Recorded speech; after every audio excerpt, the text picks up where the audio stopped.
Hey guys, welcome back to the channel. My name is Katelyn, and today we are doing a very festive Monster Mash. So last year I combined a bunch of different iconic Christmas animals together to make a very interesting griffin-like creature.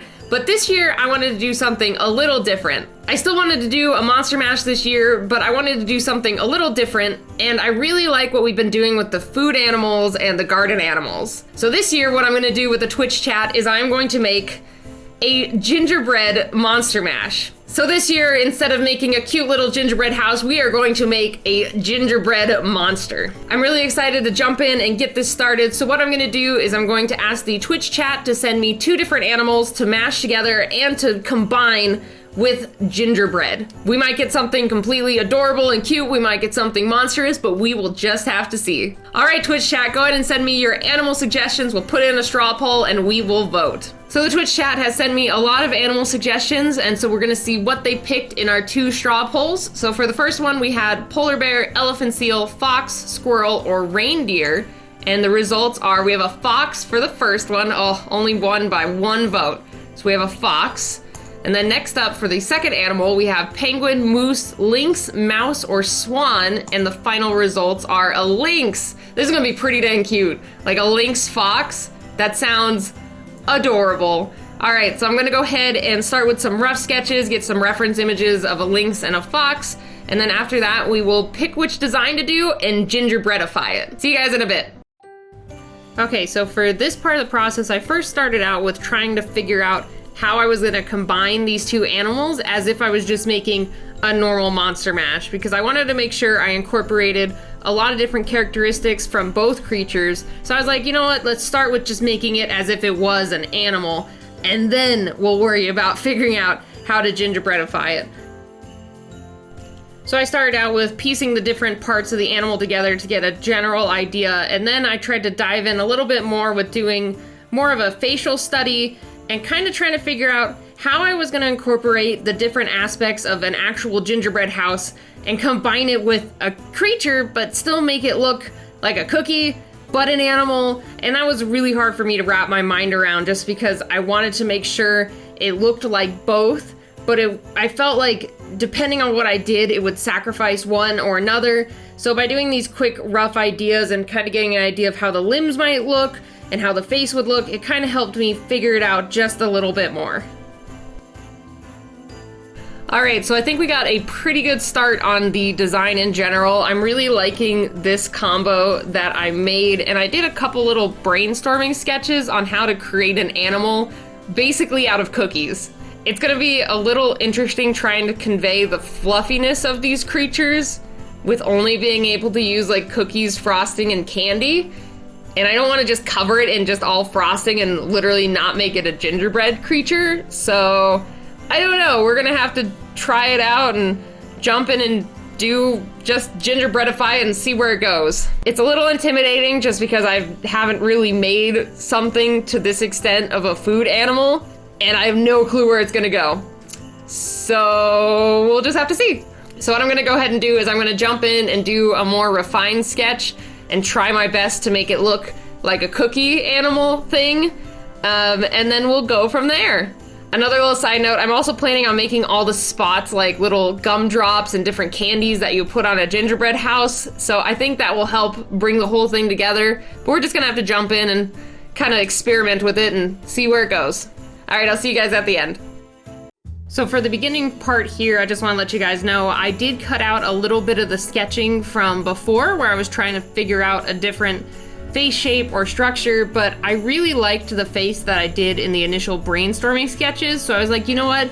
We already drew it, we might as well use it, and I like it. So I just brought that over to at least start the beginnings of this creature.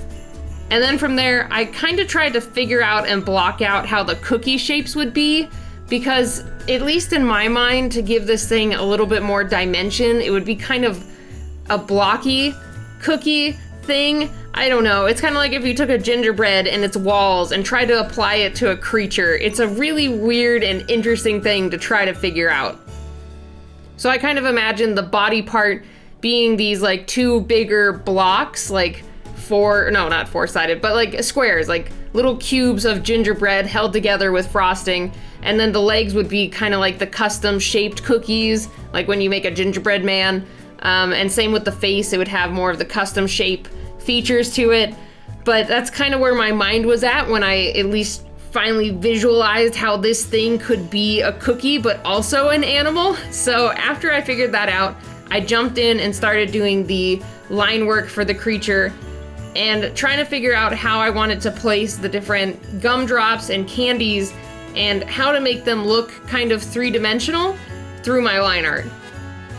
And then I also wanted to make sure that you could see that each, I guess, plane of the creature was a different dimension of cookie held together with frosting. So I wanted to put a little bit of frosting on the edge of every limb or on the edge of every side, depending on where it was on the creature. And the paws were actually a little hard to figure out for me because technically I think it still wouldn't work. Even though I drew it the way it is, I don't know if it would actually work to support a creature. I don't know if the couple of toes made out of cookies on top of just a little bit of frosting holding it to the legs would work at all. I don't even know if this thing would be stable, but you know what? It's cute, it's adorable, so I don't care. And then from there, I made the frosting tail, continuing the spots down the side of it. And at first I was thinking about kind of adding a different colored end to the frosting tail. And I was thinking about doing kind of the shackling that's on top of gingerbread houses with different colored candies. But after I started doing the line art for it, I wasn't really digging it. So I was like, you know what? It's all right. Let's just keep it as a big fluffy frosting tail. I also added in some background elements to kind of show what landscape and scenery this would be in, and I kind of imagine it kind of sitting on a tray with a gingerbread house and decorations, so there would be like a little cookie tree and little peppermint like bushes with some more frosting, so I wanted to make sure to put that in and have it as at least a little bit of a background accent. And here again, I'm still kind of iffy on painting, I guess, fluffier food items, because I know last time I kind of struggled with the biscuits from the turkey, because they can both look like mashed potatoes, or they can look like biscuits, or who knows what they could look like. And I have a feeling that's kind of what happened here again. It's really hard to be like, yeah, that's for sure frosting, not like mashed potatoes or some other random goopy white substance. So I just was like, you know, I'm hoping it's good enough, at least with the context of it's with cookies, it's a gingerbread, and I think the context clues will at least allude to it being more like frosting. And a lot of the times on the gingerbread houses, I've seen the frosting is, I guess, a lot more cleaned up and isn't as random as I made it on my creature. But since I wanted to portray the fluffiness of an Arctic fox, I really wanted to make sure to make the frosting also look nice and fluffy and plush.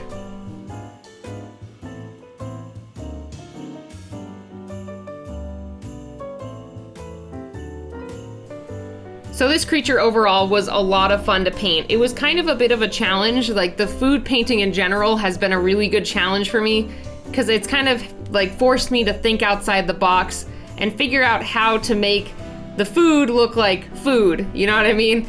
And especially making it like a creature plus food is a really great challenge. And I'd recommend if anyone wants to really push their coloring skills or concepting skills, try doing like food or plant combos with animals, because some work seamlessly and amazingly and others are a lot more challenging. But I think it's a really good practice and challenge to kind of push your creativity and see what you can come up with.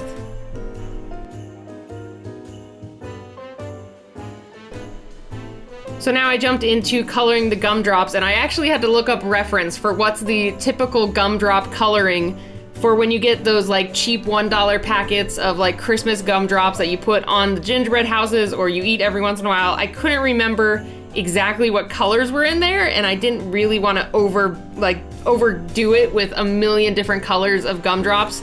So I thought I'd look it up and double check which ones are the gumdrops that you get in those little cheap packets. And if I remember correctly, the purple ones are like licorice, and those are super gross. And I think the only one I missed was the clear ones, which I can't remember what they are, but I know some of them have like clear gumdrops. I'm like, it's not gonna really convey well. They're just gonna look like white, clear little gumdrop things. So I wanted to make sure to stick with the colors.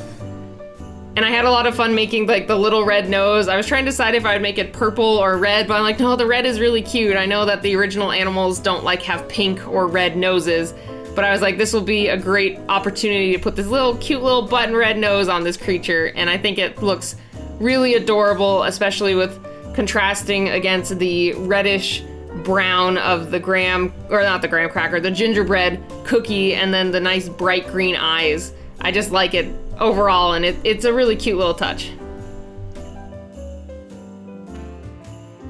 So now I jumped into adding some coloring to the background, and the little cookie tree I actually found online when I was searching gingerbread houses. I saw someone made like these little trees that they combine with frosting to make these little three-dimensional trees, and I thought that was the cutest idea, so I had to throw one in here. And then I added the little peppermint bushes and a little bit of frosting to kind of look like snow along the edge.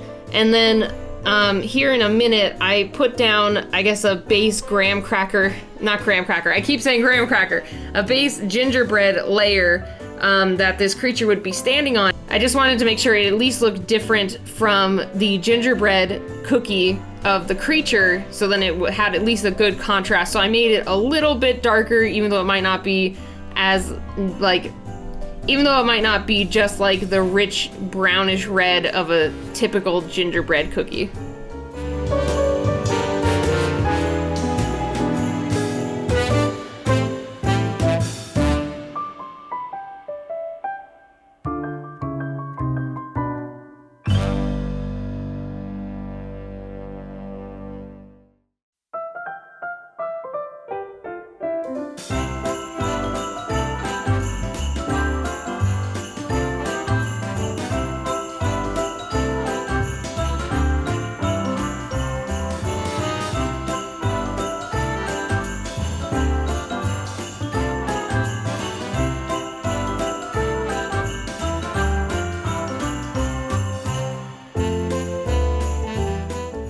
Alright, so we are all done with this foodimal, and it is freaking adorable.